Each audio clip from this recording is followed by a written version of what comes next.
নামাজ শেষ হয়ে গেল। হযরত ওমর দাঁড়ায় ঘোষণা দিলেন, নবীর সাহাবীরা কেউ যাবেন না, আজকে আপনারা সবাই বলবে ওমরের আদালতে একজন আসামির বিচার হবে। সব মানুষগুলো আগ্রহ নিয়ে বসলো, না জানি কোন বড় অপরাধী ওমরের চোখে ধরা পড়েছে। কারণ সাহাবায়ে কেরাম তো জানে হযরত ওমর রাতের অন্ধকারে একা একা ছদ্মবেশে ঘুরে। হযরত ওমর দুইজন সাহাবীকে পাঠালেন, পুলিশ সাহাবীকে, যাও না অমুক ঠিকানায় তিনজন, তিনটা বাচ্চা আছে, একজন মহিলা, ওই মহিলাকে বাচ্চা সহ নিয়ে মসজিদে নববীর দিকে চলে আসো। সাহাবায়ে কেরাম আগ্রহ নিয়ে বসে আছে। অপরাধী মনে হয় আমরা অপরাধ ধরা পড়েছে, অপরাধীকে শাস্তি দেওয়া হবে, আমরা তাকে থেকে দেখব। আমি যেমন রুটি বানাইতেও জানি তেমন করে রুটি পাকাইতেও জানি, আপনি আমার কাছে দেন না। হযরত ওমর ডাক দেয়, তুই রুটি ভালো করে বানা, আমি রুটিগুলো আগুনের মধ্যে সেকা দিয়া আমি আমার মালিকরে দেখাবো। আল্লাহ, এতিমদের জন্য আগুন দিয়া রুটি বানাইছি, এর বিনিময়ে জাহান্নামের আগুন থেকে বাঁচাইও, আমার জাহান্নামের আগুনে জ্বালাও না।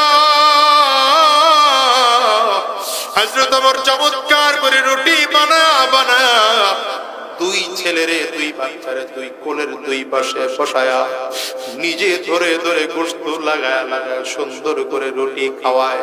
কিছু রুটি আর গোশত গুলো পর্দার ভেতরে দিয়ে বললেন, মাগো এটা আপনি খাবেন, আপনি কে বাচ্চাটাকেও আপনি দুধ পান করাবেন। আপনার আটা শেষ হওয়ার আগে আমি আবারও আটার বস্তা আপনার কাছে দিয়ে যাব, তারপর ওমরের বিরুদ্ধে আপনি অভিযোগ করবেন না। হযরত ওমর দৌড়ে আবার রওনা করেছে, কারণ রাত বড় গভীর, লম্বা সময় চলে গেছে। ফজরের নামাজ জামাতের সাথে আদায় করতে হবে। ফজরের নামাজের ইমামতিও তো হযরত ওমর নিজেই করবে। হযরত ওমর ইমামতির মুসাল্লায় দাঁড়িয়ে গিয়েছেন, সাহাবায়ে কেরাম তাকায় তাকায় নামাজ আদায় করেছেন। নামাজ শেষ হয়ে গেল। হযরত ওমর দাঁড়ায় ঘোষণা দিলেন, নবীর সাহাবীরা কেউ যাবেন না, আজকে আপনারা সবাই বলবে ওমরের আদালতে একজন আসামির বিচার হবে। সব মানুষগুলো আগ্রহ নিয়ে বসলো, না জানি কোন বড় অপরাধী ওমরের চোখে ধরা পড়েছে। কারণ সাহাবায়ে কেরাম তো জানে হযরত ওমর রাতের অন্ধকারে একা একা ছদ্মবেশে ঘুরে। হযরত ওমর দুইজন সাহাবীকে পাঠালেন, পুলিশ সাহাবীকে, যাও না অমুক ঠিকানায় তিনজন, তিনটা বাচ্চা আছে, একজন মহিলা, ওই মহিলাকে বাচ্চা সহ নিয়ে মসজিদে নববীর দিকে চলে আসো। সাহাবায়ে কেরাম আগ্রহ নিয়ে বসে আছে। অপরাধী মনে হয় আমরা অপরাধ ধরা পড়েছে, অপরাধীকে শাস্তি দেওয়া হবে, আমরা তাকে থেকে দেখব। হযরত ওমর ছিপ মেরে চুপচাপ করে বসে আছে। মহিলাকে বাড়ি চলে যাওয়া হলো, মহিলাকে ধরে আনা হবে। এক কদম মহিলা সামনের দিকে আগায়, আবার এক কদম পেছন দিকে দেয়, আবার সামনের দিকে আগায়, আবার পেছন দিকে দেয়। দূর থেকে আসতে আসতে মসজিদে নববীর কাছে যখন চলে আসছে, দূর থেকে মিম্বরের মধ্যে নজর পড়েছে মসজিদে নববীর মিম্বরে। হঠাৎ করে তাকায় দেখে রাতের বেলা যেই মানুষটা আগুনের মধ্যে, চুলার মধ্যে বারবার মুখ দিয়া দিয়া সেই মানুষটা ফু দিতেছিল, ওই মানুষটারই তো দেখা যায় মিম্বরের মধ্যে পাগড়ি দিয়া বসা।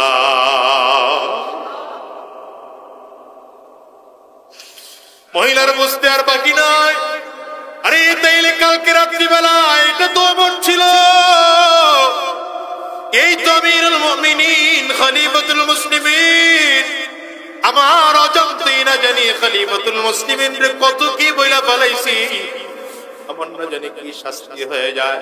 মসজিদে নববীর বারান্দায় দাঁড়ায় মহিলা হাত জোর করে কান্না করতেছে আর বলে, ওমর রে আমারে মাফ করে দেন, আমি আপনার বিরুদ্ধে অনেক কথা বলে ফেলেছি, নবীর সাহাবীর ব্যাপারে এতটুকু বিদ্বেষ আমার মধ্যে নেই, কিন্তু আমার সন্তানগুলো ক্ষুধার যন্ত্রণায় কাতরায়, এইজন্য আমি আপনার বিরুদ্ধে কথা বলে ফেলেছি, আমারে আপনি শাস্তি দিয়েন না, আমারে আপনি কোনো শাস্তি দিয়েন না। হযরত ওমর কোনো কথা বলেন না। সাহাবায়ে কেরাম বুঝেও যেন বুঝে উঠতে পারতেছেন না। হযরত ওমর মিম্বর থেকে নামতেছে, এমন করে করে সামনের দিকে আগায়, বর্ণনাকারী বলেন মনে হয় যেন পাথরের মতো করে সামনের দিকে আগাইতেছে। হযরত ওমরের চক্ষু দুইটা যেন লাল হয়ে গেছে, লজ্জায় যেন হযরত ওমরের মাথাটা নিচু হয়ে গেছে। মহিলার সামনে দাঁড়ায়া হযরত ওমর নিজের মাথার পাগড়িটা নিজে খুলেছে, মাথার পাগড়ির একটা কিনারা দিয়া নিজের গলার মধ্যে একটা প্যাচ লাগায়া গিরা লাগায়া আর একটা মহিলার হাতে দিয়ে কয়, গো মদিনার যেই গলিতে টানতে মনে যায় আমারে ধরে ধরে টানো, কিন্তু মা কিয়ামতের ময়দানে আল্লাহর আদালতে দাঁড় করেও না।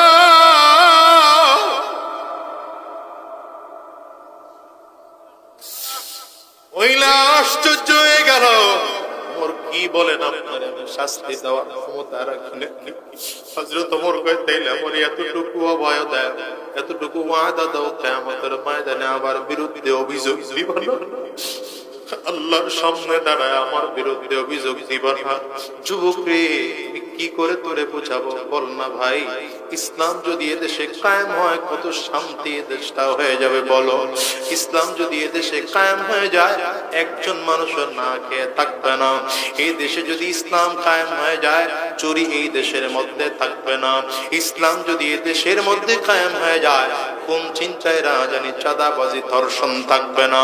ইসলাম যদি এই দেশের মধ্যে কায়েম হয়ে যায় দুনিয়ার গরিবের ভেদাভেদ থাকবে না, সুন্দর কালোর ভেদাভেদ থাকবে না, আরে বড় লোক ছোট লোকের ভেদাভেদ থাকবে না। সব মানুষগুলো তাদের নাগরিক ন্যায্য অধিকার পাবে। মুসলমান এই জন্য বলে যাই সাবধান, দুনিয়ার যত জায়গায় দৌড়াও, যত জায়গায় দৌড়াও, গণতন্ত্রের পেছনে দৌড়াও না, রাজতন্ত্র সমাজতন্ত্রের পেছনে দৌড়াও না। এবার যেহেতু সুযোগ এসেছে ইসলামকে ক্ষমতায় বসানোর জন্য, পাক্কা সাচ্চা দিলে তওবা করো। আমরা মুসলমানের সন্তান, নবীর আদর্শ ছাড়া কোরআন ছাড়া বিকল্প কোনো কিছু দিয়া দেশ চালাইতে চাই না।